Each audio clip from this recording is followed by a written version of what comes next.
കുറച്ചു കാലം മുമ്പേ ലണ്ടൻ ജസ്റ്റ് ഒരു നൈറ്റ് ടൂർ പോയി. ടൂറെന്നൊന്നും പറയാൻ പറ്റത്തില്ല. ഞങ്ങൾ ട്രെയിനിലൊക്കെ കയറി ലണ്ടനിൽ കൂടെ തേലാപാലെ കുറേ നേരം ഈ ലൈറ്റ്സൊക്കെ കണ്ട് അങ്ങനെ അങ്ങ് നടന്നു. അപ്പം അതിൻ്റെ കുറച്ച് വീഡിയോസാണിത്. ലണ്ടന് പോകുമ്പോൾ എപ്പോഴും നല്ലത് ട്രെയിനാണ്. നമുക്ക് പാസ് കിട്ടും. അതുപോലെ നമ്മൾ കാറിൽ പോയി കഴിഞ്ഞാൽ പാർക്കിംഗ് വളരെ വലിയൊരു പ്രശ്നമാണ്, പ്രത്യേകിച്ച് നമ്മൾ സൈറ്റ് സീയിങ്ങിനൊക്കെ പോവുകയാണെങ്കിൽ. ഈ ലണ്ടനെക്കുറിച്ച് പറഞ്ഞാൽ നമ്മുടെ മോഹൻലാൽ അക്കരെ അക്കരെ അക്കരെ സിനിമയിൽ ഒരു ഡയലോഗ് അടിച്ചില്ലേ, കേട്ടോ നോക്ക്. കെട്ടിടങ്ങൾക്കൊക്കെ 100-200 നിലയാ. നമ്മുടെ മദ്രാസിലെ LIC ബിൽഡിങ്ങിന്റെ താഴെ ചെന്ന് വാ വിളിക്കുന്ന തമിഴന്മാര് ഇതൊക്കെ കണ്ട ഹൃദയസ്തംഭനമെന്ന് ചാവും. ആ പാറി കളിക്കുന്നതാണ് നമ്മുടെ ഇംഗ്ലണ്ടിൻ്റെ പതാക. പിന്നെ അപ്പുറത്ത് കാണുന്ന ഓഡിയോൺ ഇവിടുത്തെ ഫേമസ് ആയിട്ടുള്ളൊരു സിനിമാ കോട്ടയാണ്. 950 സീറ്റ് ഉണ്ട് മൊത്തത്തിൽ അതിനകത്ത്. സത്യം പറഞ്ഞു കഴിഞ്ഞാൽ വലിയ ലക്ഷ്യമൊന്നുമില്ല ഈ യാത്രയ്ക്ക്, ചുമ്മാ ഒരു നൈറ്റ് വാക്ക് എന്നുള്ളൊരു ലക്ഷ്യം മാത്രമേ ഉള്ളൂ. പിന്നെ നമുക്ക് എന്നും കാണാൻ പറ്റുന്നതല്ലല്ലോ ഈ തിരക്കും ബഹളങ്ങളൊക്കെ. നമ്മുടെ വർക്ക് പ്ലേസ് അല്ലെങ്കിൽ നമ്മൾ താമസിക്കുന്ന സ്ഥലത്ത് എന്താണെങ്കിലും ലണ്ടനോട് കമ്പയർ ചെയ്യാൻ പറ്റത്തില്ല. അത്രയും എൻറ്റയർലി ഡിഫറെൻ്റ് ആണ് അവിടുത്തെ കെട്ടിടങ്ങളുടെ രൂപഘടനയും പിന്നെ ആൾക്കാരുടെ ആ തിരക്കും എല്ലാം. അപ്പം അപ്പുറം ഇപ്പുറമൊക്കെ നമുക്ക് എങ്ങോട്ട് നോക്കിയാലും ഭംഗി തന്നെയാണ്.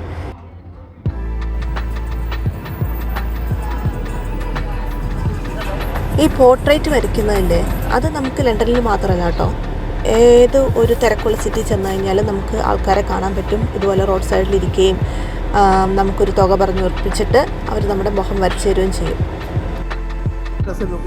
നമ്മളിപ്പോൾ നടക്കുന്നത് കവൻട്രി സ്ട്രീറ്റിലൂടെയാണ്, നമ്മുടെ പിക്കാഡിലി സർക്കസിൻ്റെ ഒക്കെ അടുത്തായിട്ടാണ്. അപ്പോൾ അതേ ഈ കെട്ടിടത്തിൻ്റെ പേരാണ് ലണ്ടൻ ട്രൊക്കാൻഡ്രോ. ഇതൊരു എൻ്റർടൈൻമെൻറ്റ് സെൻ്ററാണ്, റെസ്റ്റോറൻ്റ് ആയിട്ടാണ് സ്റ്റാർട്ട് ചെയ്തത്. ഇപ്പം അതൊരു ഹൈലി എസ്റ്റാബ്ലിഷ്ഡ് എൻ്റർടൈൻമെൻറ്റ് സെൻ്ററായിട്ട് വർക്ക് ചെയ്യുന്നു.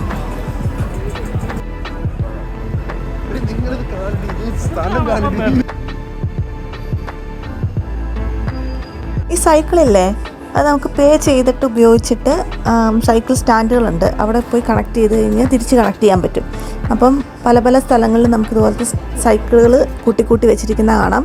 അപ്പോൾ നമ്മൾ കാർഡ് മുട്ടിക്കുക, പേ ചെയ്യുക, സംഭവം എടുത്തുകൊണ്ട് പോവുക. പിന്നെ വേറെ എവിടെയാണെന്ന് വെച്ചാൽ അതിൻ്റെ നെക്സ്റ്റ് കളക്ഷൻ ഇതുപോലെ വയ്ക്കുന്നിടത്ത് കൊണ്ട് തിരിച്ചു കൊണ്ട് വയ്ക്കുക. ഗിൽഗുഡ് തിയേറ്റർ ഇപ്പോൾ ആ കാണുന്നതാണ്. അതൊരു ഭയങ്കര മുട്ടൻ തിയേറ്ററാണ്. 994 പേർക്ക് ഇരിക്കാൻ പറ്റുന്ന, അതിൻ്റെ ആദ്യത്തെ പേര് ഗ്ലോബ് തിയേറ്റർ എന്നായിരുന്നു. പിന്നെയാണ് അത് ഇങ്ങോട്ട് പേര് മാറ്റിയത്. ഇതാണ് നമ്മുടെ ലണ്ടൻ ബസ്. അയ്യോ, ഫേമസ് ആണല്ലോ ഇത്. ഐക്കൺ, ലണ്ടൻ്റെ ഐക്കൺ പോലെയല്ലേ. നമ്മുടെ ലണ്ടനിലെ എക്കോ ഫ്രണ്ട്ലി റിക്ഷകളാണ് ഈ കാണുന്നത്. അതായത് പെഡൽ പവേർഡ്, മനുഷ്യർ തന്നെ പെഡൽ ചവിട്ടി ആൾക്കാരെ കൊണ്ടു നടക്കുന്ന റിക്ഷകൾ. ഇത് വളരെ കോമണാണ്, ഭയങ്കര കളർഫുള്ളുമാണ്. ഞങ്ങളങ്ങനെ നടന്ന് ചൈന ടൗണിലെത്തി. ചൈന ടൗൺ എന്താണെന്നറിയാമോ? അതായത് ലണ്ടൻ വെസ്റ്റ്മിൻസ്റ്ററിലുള്ള ഒരു ചെറിയ ഏരിയ ആണ്.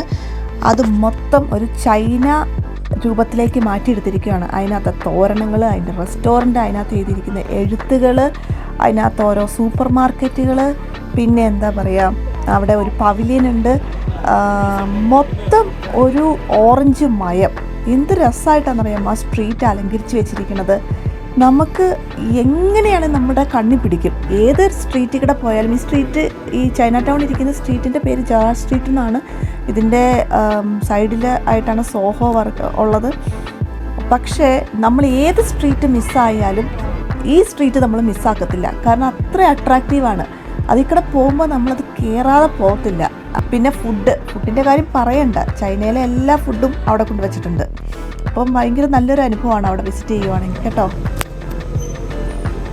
ഞങ്ങൾ അവിടുന്ന് യാത്ര ചെയ്ത് ലണ്ടൻ കേബിൾ കാറിൻ്റെ സൈറ്റിലേക്ക് എത്തി. ലണ്ടൻ കേബിൾ കാർ എന്ന് പറയുന്നത് 2012 പബ്ലിക്കിന് വേണ്ടി ഓപ്പൺ ചെയ്ത് കൊടുത്താണ്. അപ്പം റിവർ തേംസിൻ്റെ മുകളിൽ കൂടെ ഒരു കേബിൾ കാറിൽ നമുക്ക് അങ്ങോട്ടും ഇങ്ങോട്ടും ലണ്ടൻ മുഴുവൻ കണ്ടുകൊണ്ടുള്ളൊരു യാത്ര. സൂപ്പറായിരിക്കില്ലേ? അപ്പോൾ ഞങ്ങൾ അതിന് ക്യൂ നിന്നു. അതിൻ്റെ ഫെയർ എന്ന് പറയുന്നത് അഡൾട്ടിന് 6 പൗണ്ടും പിള്ളേർക്ക് 3 പൗണ്ടും. അപ്പോൾ നമുക്ക് ഓരോ ക്യാബിൻ പോലെയാണ്. ആ ക്യാബിൻ ഓരോ 15 സെക്കൻഡ്സ് കഴിയും തോറും ഒരാളെ കയറ്റുന്നു. പെട്ടെന്ന് കയറണം, പെട്ടെന്ന് കയറുകയും ചെയ്യണം, പെട്ടെന്ന് ഇറങ്ങുകയും ചെയ്യണം. ആ നിൽക്കുന്നില്ല സംഭവം, അതിങ്ങനെ പോയിക്കൊണ്ടേ ഇരിക്കുവാണ്. അപ്പോൾ നമ്മൾ ആൾക്കാരവിടെ വെയിറ്റ് ചെയ്ത് നിൽക്കുന്നുണ്ട് നമ്മളെ ഹെൽപ്പ് ചെയ്യാൻ വേണ്ടി. ഇതാണ് നമ്മുടെ മോളിൽ നിന്നുള്ള വ്യൂ. അയ്യോ എന്നാ ലൈറ്റ്സാന്ന് നോക്കിയേ, അല്ലാണ്ട് മുഴുവൻ കാണാം. എന്തോരം വലിയ കെട്ടിടങ്ങളാണ്, ദൈവമേ എന്നാ ഭംഗിയാണെന്ന് അറിയുമോ ആകാശത്ത് നിന്ന് കാണാനായിട്ട്. നമുക്ക് ഏത് കെട്ടിടം എന്നൊന്നും മറ്റൊന്നും മനസ്സിലാവത്തില്ല, എന്നാൽ പോലും അതൊരു വല്ലാത്തൊരു കാഴ്ച തന്നെയായിരുന്നു. അപ്പം ലണ്ടനിൽ പോവുകയാണെങ്കിൽ, അതും പ്രത്യേകിച്ച് നൈറ്റ് പോവുകയാണെങ്കിൽ ഇതാരും മിസ്സാക്കരുത്. എല്ലാവരും ഒന്ന് പോയി ഒന്ന് എക്സ്പീരിയൻസ് ചെയ്യണം കേട്ടോ. ഇത് ഒരു സൈഡ് കറങ്ങി അപ്പുറത്ത് എന്നിട്ട് അവിടെ കറങ്ങി തിരിച്ച് ഇപ്പുറത്ത് വരും. നമ്മൾ കയറിയോടെ തന്നെ നമുക്ക് തിരിച്ചിറങ്ങാൻ പറ്റും.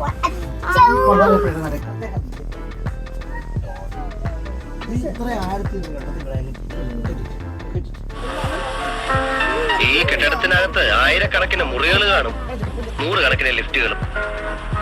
റോഡിലാണെങ്കിൽ കോടിക്കണക്കിന് കാറും.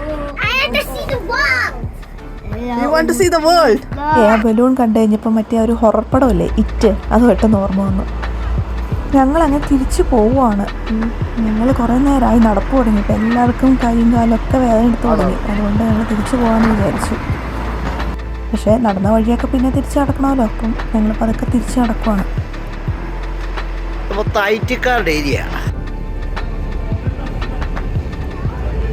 പിരിയുന്നതിന് മുമ്പ് എല്ലാവരും കൂടെ കൂടി നിന്നൊരു ഫോട്ടോ സെഷൻ. പിന്നെ ഞങ്ങൾ നേരെ താഴോട്ട് ഇറങ്ങി റെയിൽവേ സ്റ്റേഷനിലേക്ക് പോവാണ്, മറ്റേ ട്യൂബ് കയറാനായിട്ട്. ഇനി അടുത്തൊരു വീഡിയോയിൽ കുറച്ച് വേറെ വിശേഷങ്ങളുമായിട്ട് ഞാൻ വരാം. Bye bye. ഓരോന്നിനും അതിൻ്റെതായ സമയമുണ്ട് മോനെ.